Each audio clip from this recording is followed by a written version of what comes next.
Pessoal, vamos discutir nesse vídeo sobre o BCAA, que é um suplemento de aminoácidos que nós sabemos que tem um custo extremamente elevado em comparação com outros suplementos e, além de ser extremamente caro, ainda é um suplemento que carece muito de boas evidências científicas realmente mostrando eficiência no aumento da performance esportiva, por exemplo.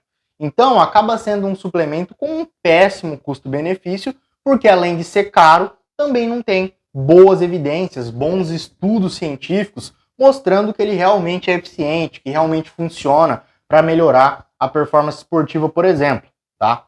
Só que, apesar de tudo isso, nós estamos cansados de ver por aí grandes atletas, grandes treinadores divulgando bastante o BCAA, falando que utilizam BCAA durante o treino, por exemplo, em grandes quantidades, treinadores falando que prescrevem para os seus atletas o BCAA, e aí entra aquela coisa, né? Todo mundo fica meio assim, fala assim, ué, mas ele é um grande atleta, ele é um grande treinador, por que ele utiliza um suplemento assim, que não tem boas evidências científicas, que não tem um bom custo-benefício? Por que esses caras utilizam BCAA? Vamos discutir sobre isso nesse vídeo, tá? Será que nesse caso aí de alta performance, né, que o cara tá realmente num nível profissional e tudo mais, um atleta profissional, será que realmente faz diferença o BCAA? Será que vale a pena? Então vamos discutir isso. Olha só, primeiro de tudo, vamos entender o que é o BCAA, né? O BCAA nada mais é do que 3 aminoácidos, tá? Então, os BCAAs, que é a sigla em inglês para aminoácidos de cadeia ramificada, né? Basicamente serão 3 aminoácidos, que é a leucina, tá? A isoleucina e a valina. Então, o BCAA não é nada além disso aqui. 3 aminoácidos essenciais, tá? Então, lembrando que nós temos os aminoácidos não essenciais, que são aqueles que o nosso corpo é capaz de produzir a partir de outros compostos. Então, esses aminoácidos não essenciais, nós não necessariamente precisamos ingerir eles através da alimentação, tá? Porque justamente o nosso corpo é capaz de produzir eles já. Agora, esses aminoácidos essenciais,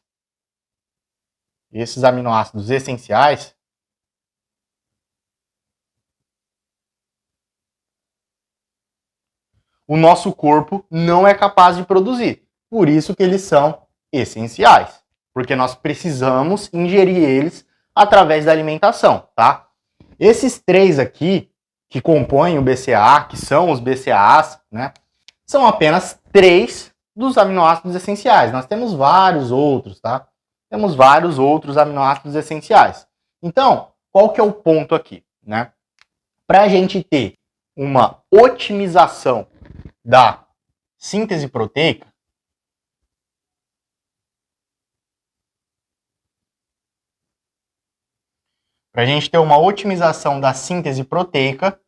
nós precisamos fornecer para o nosso corpo todos os aminoácidos essenciais. E não apenas esses 3, que são os BCAAs. Nós precisamos de todos.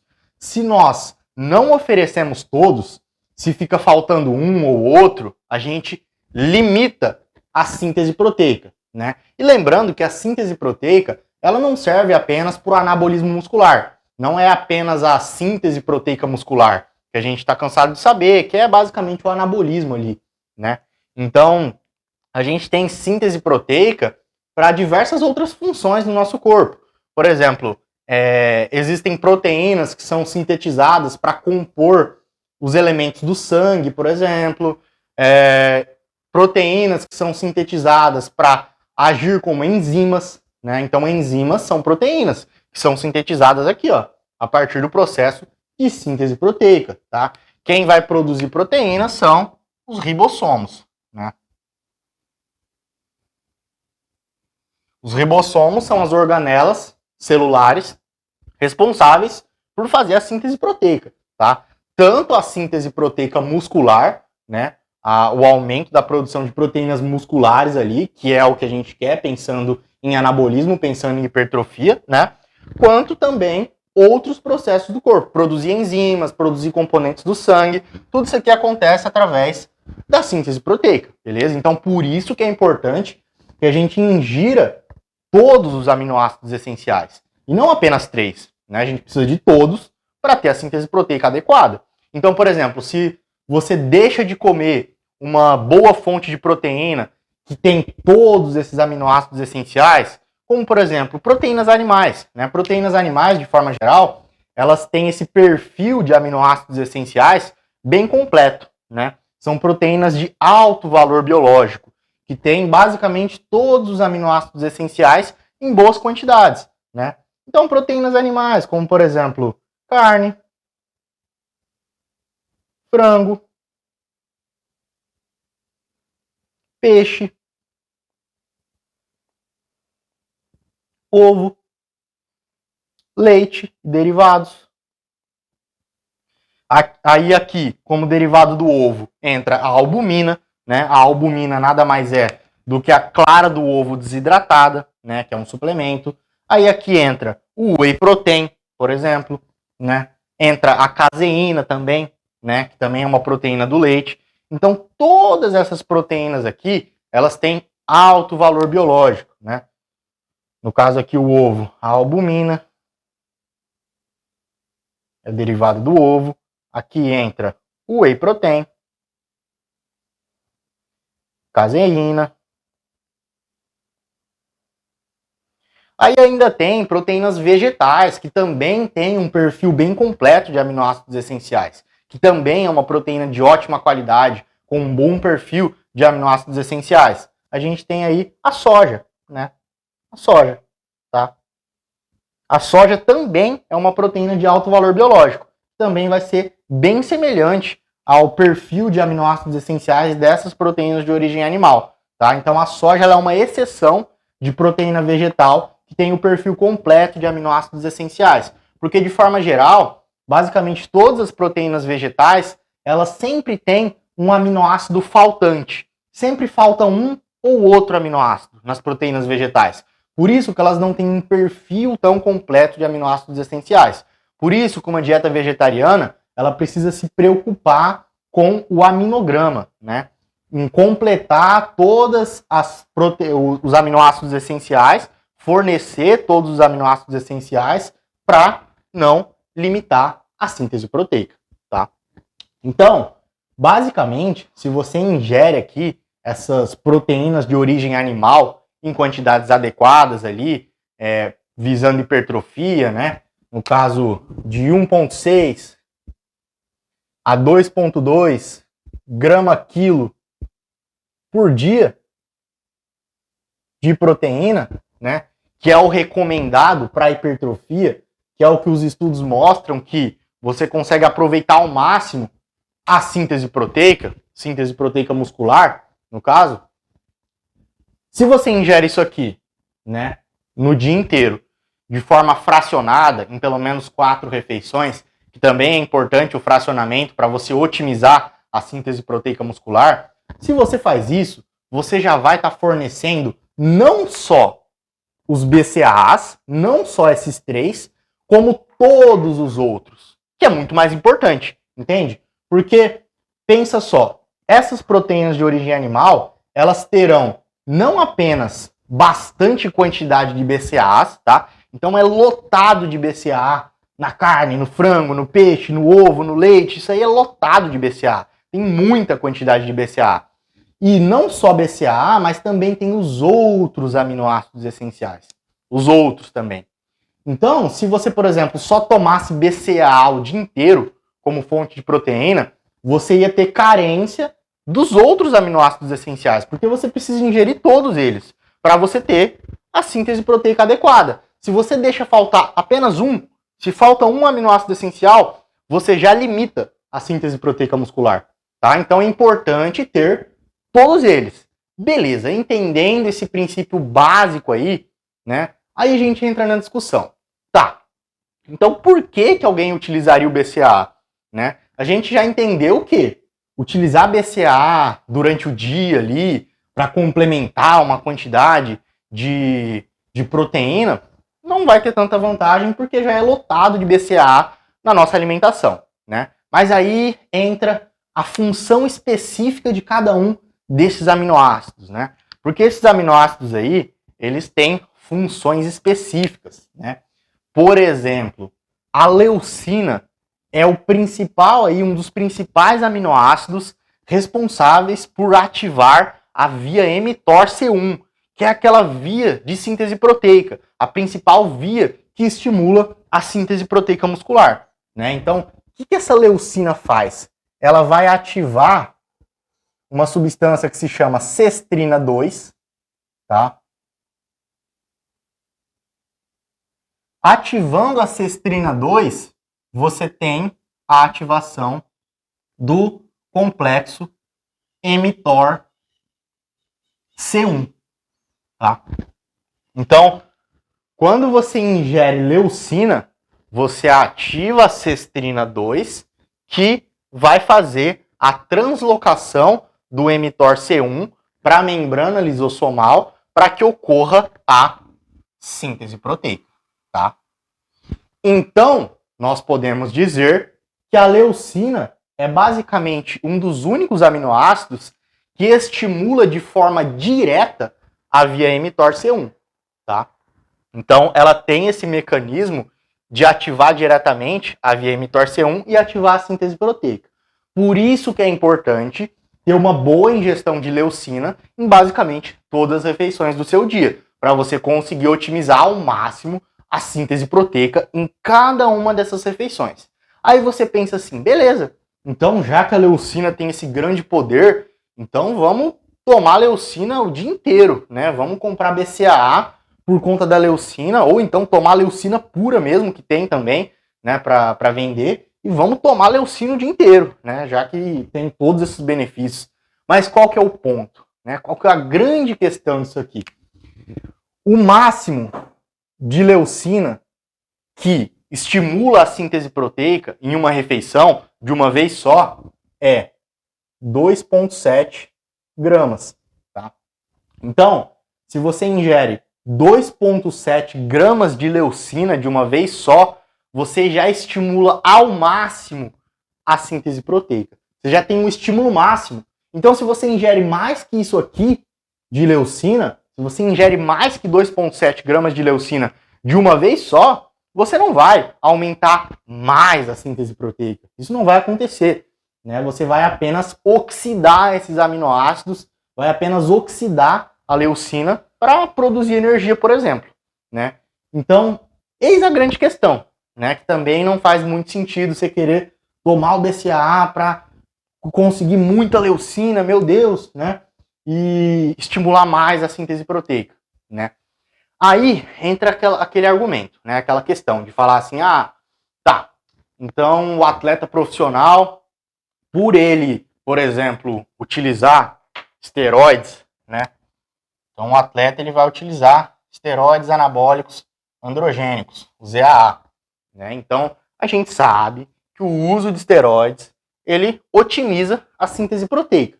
Só que além de otimizar a síntese proteica, ele também diminui a degradação proteica.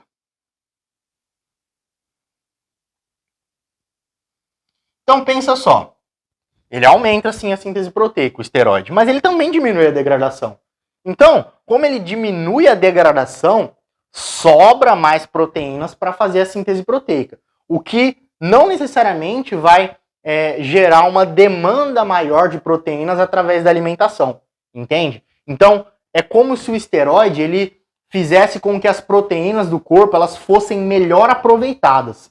Então, você não precisa estar aumentando a ingestão proteica só porque você começou a utilizar um esteroide ali, né? Porque você até tem aumento da síntese proteica, mas a demanda por proteínas através da alimentação, ela não vai ser maior, porque você também tem bastante diminuição da degradação.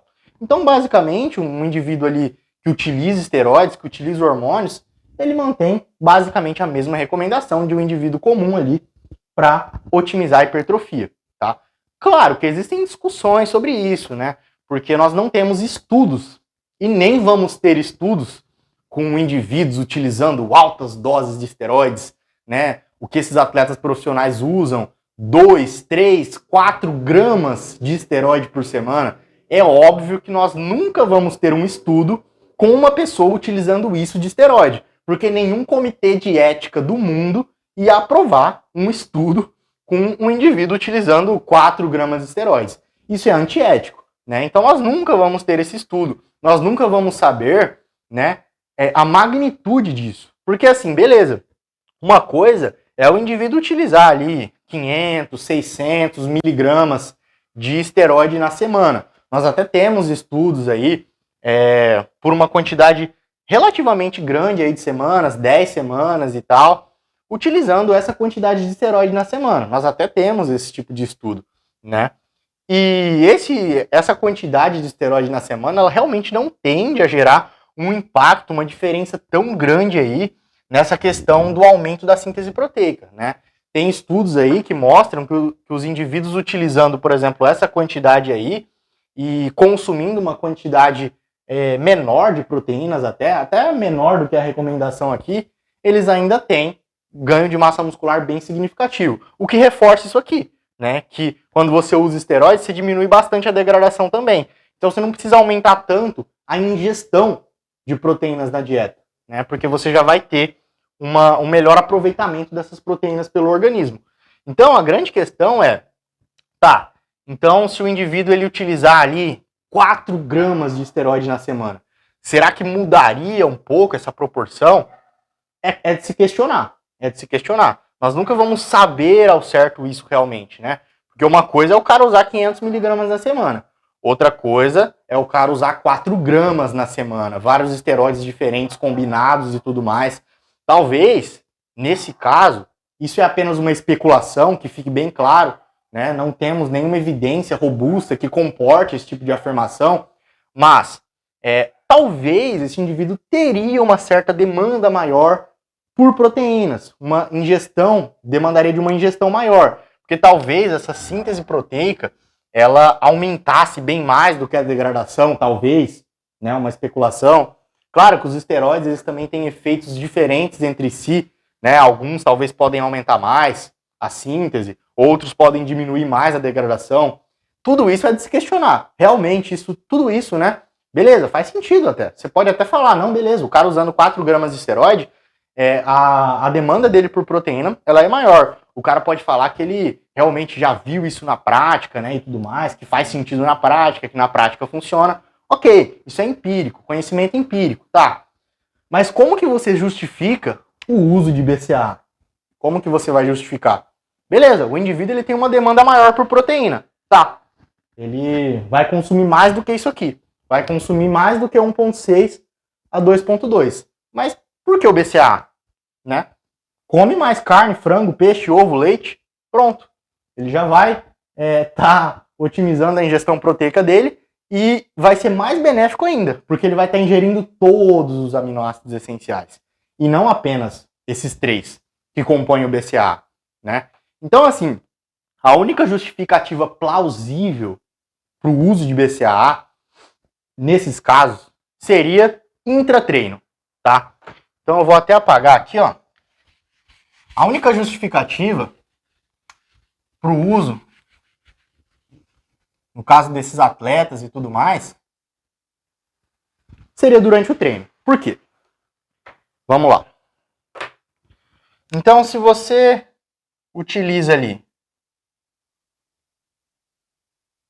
o BCAA durante o treino, nós temos algumas funções específicas desses aminoácidos. Por exemplo, agora a valina, tá? Só que é importante deixar claro que isso aqui ainda é especulativo, tá? Isso aqui realmente não tem boas evidências, bons estudos mostrando que realmente é dessa forma, que realmente funciona, que realmente a magnitude disso é grande, né? Sempre tem que considerar o custo-benefício, né? O custo do BCAA é realmente bem elevado. É um suplemento muito caro em comparação com os outros, né? Então, por exemplo, uma das teorias aí que dizem que talvez o uso de BCAA durante o treino auxilie na performance é dizer que a valina ela vai diminuir a absorção de triptofano pela barreira hematoencefálica, tá? Então, o que é isso? O que significa o que eu falei? Olha só, o triptofano, ele é um precursor de um neurotransmissor que se chama serotonina, tá? Então, esse triptofano, ele é convertido em 5-HTP, que é convertido em serotonina. Quando a gente tem mais serotonina, a gente aumenta, por exemplo, a nossa fadiga, a gente fica mais relaxado, né? Isso tende a piorar a nossa performance no treino. Você fica mais letárgico, né? Quando você aumenta a serotonina, mais relaxado, mais letárgico. Então você não fica com aquele gás acelerado realmente para fazer um bom treino. Então isso tende a diminuir a performance no treino, beleza? Por isso que não é indicado tomar, por exemplo, 5-HTP antes do treino, porque você tende a aumentar a concentração de serotonina e isso tende a diminuir a performance no treino. O que a valina faz? Né? Tem alguns trabalhos, alguns artigos que citam, né, essa questão da valina, que ela tem a capacidade de diminuir a absorção de triptofano pela barreira hematoencefálica. Ela compete com o triptofano pela passagem na barreira hematoencefálica. O que é essa barreira hematoencefálica? É a barreira que permite a passagem de substâncias do sangue para o cérebro, né? Então, no caso aqui, a valina ela disputa com o triptofano e ela passa e o triptofano não passa, basicamente falando. Então a gente tem menor absorção de triptofano, consequentemente menor produção de serotonina, o que vai diminuir a fadiga, né, e tudo mais, e tende a melhorar a performance no treino. Só que não existe absolutamente nenhum bom estudo que comprove isso, que comprove que realmente isso tem uma boa magnitude, né, que realmente funciona de forma significativa, que tem algum impacto real mesmo na prática, né, para realmente valer a pena. Então, esse é um dos motivos que talvez você poderia justificar o uso de BCAA e tem que ser em altas doses, né, tem que ser acima de 20, 30 gramas, né, durante o treino ali. Se você for usar menos do que isso aqui, realmente, né, muito difícil que tenha algum impacto significativo. Então você teria que usar 20, 30 gramas, que é o que a gente observa esses atletas usando, né? Dificilmente você observa um atleta ali utilizando menos do que isso de BCAA quando utiliza, né? Quando utiliza, realmente é essas doses aqui, ó. É dose alta, né? Para realmente fazer sentido isso aqui. Para realmente ter um impacto realmente real. Realmente real, né? Aí tem aquela questão da leucina também, né? Que você pode falar assim, tá. Se o atleta vai fazer um treino de 3 horas, né? O que é muito comum, a gente observa muito por aí, atletas aí de altíssimo nível fazendo treinos de 3 horas, 3 horas e meia, né? Nesses casos de treinos extremamente extenuantes, desgastantes e longos, aí talvez faz um pouco mais de sentido essa questão da valina, de diminuir a fadiga, né? E aí entra a questão da leucina também, para você ter uma certa presença de aminoácidos no sangue nesse período, né? E sustentar uma aminoacidemia durante esse período, para você não ficar um período tão longo do dia, né? Porque você não vai parar o treino para fazer uma refeição, para comer uma refeição, né? Vai fazer uma pausa ali, comer uma refeição, espera a digestão e volta a treinar. Não tem como. Então você tem que utilizar substâncias que não têm um processo digestivo, como é o caso do BCAA, né? Se você ingere o BCAA, ele vai diretamente ser absorvido ali, sem nenhuma dificuldade, vai para a corrente sanguínea e você vai ter uma boa quantidade de leucina na corrente sanguínea, o que pode ser interessante para fazer um certo estímulo aí da via mTOR diretamente, né?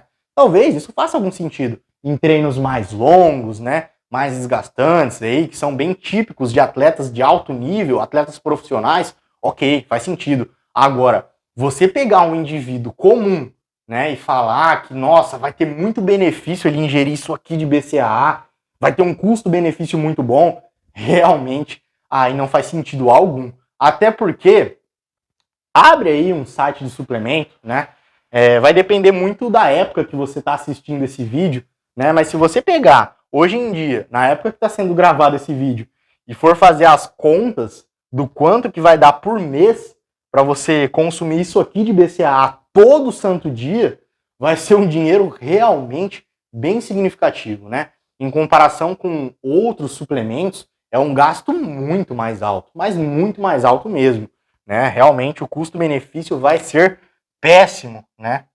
Então vai ter um baixo custo-benefício isso aqui.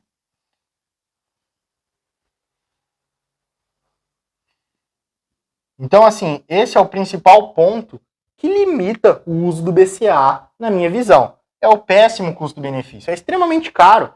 E, assim, não tem boas evidências mostrando que realmente vai ajudar. É especulativo, né? Como eu falei, talvez faça algum sentido ali, fisiologicamente, explicando. Talvez faça algum sentido, ok. Mas talvez em casos extremos, né? De atletas profissionais. E nesses casos, pense, o cara ganha o BCAA. Você acha que ele vai comprar o BCAA? Você acha que ele vai deixar de investir em GH, em esteroide, para comprar BCAA? Fala sério, né? Então, assim, pô, você acha que o cara tá tendo aquele resultado por conta do BCAA, né? Então, assim, realmente não vai ser uma coisa que vai fazer grande diferença. Agora, sim, você vai comparar a magnitude do efeito do BCAA com um GH, com um hormônio, né, com um esteroide, como que você vai fazer essa comparação? A magnitude é completamente desleal, né? Então, assim, você tem que pensar que esses atletas de altíssimo nível estão usando altas doses de esteroides, né? O BCAA é apenas a cereja do bolo ali, talvez, né? Para fazer uma mínima diferença. E o cara ganha o BCAA. Eu duvido que algum atleta de altíssimo nível ia investir dinheiro, realmente comprar bastante ali, colocar uma grana preta para investir nessa quantidade de BCAA todo dia. Eu duvido que algum faria isso, né? Eu mesmo nunca vi. Então é por isso que os caras fazem propaganda, é por isso que os caras falam que tomam. Porque os caras têm patrocínio, os caras ganham, os caras precisam fazer propaganda para a empresa que eles trabalham, né? Imagina, se você é patrocinado por uma empresa e você não dá retorno para ela. Você não vende, né? Ninguém compra com o seu cupom e nem nada. Então você precisa fazer um marketing em cima disso, né? Então é o trabalho dos caras. Por isso que os caras vão falar, tô usando aqui tantos gramas de BCAA, intra-treino aqui, mostra lá o cara durante o treino colocando na shakeira, né, e tudo mais. O treinador do cara falando que passa BCAA, que na prática faz diferença pra caramba e não sei o que, né. Então, assim, é tudo jogada de marketing, né. Os caras fazem isso porque eles estão ganhando para fazer isso, tá. Então, como eu falei, talvez tem sim uma certa plausibilidade, talvez pode fazer uma diferencinha sim, em altíssimo nível. Pode fazer sim, que isso fique claro. Mas assim, para um indivíduo comum, que não é um atleta de tão alto nível assim, não faz sentido você investir dinheiro em BCAA. Investe no que realmente vai funcionar, no que realmente é comprovado. Creatina, suplemento mais bem estudado, que realmente melhora a performance no treino. Cafeína, também um suplemento muito bem estudado, que realmente aumenta a performance no treino.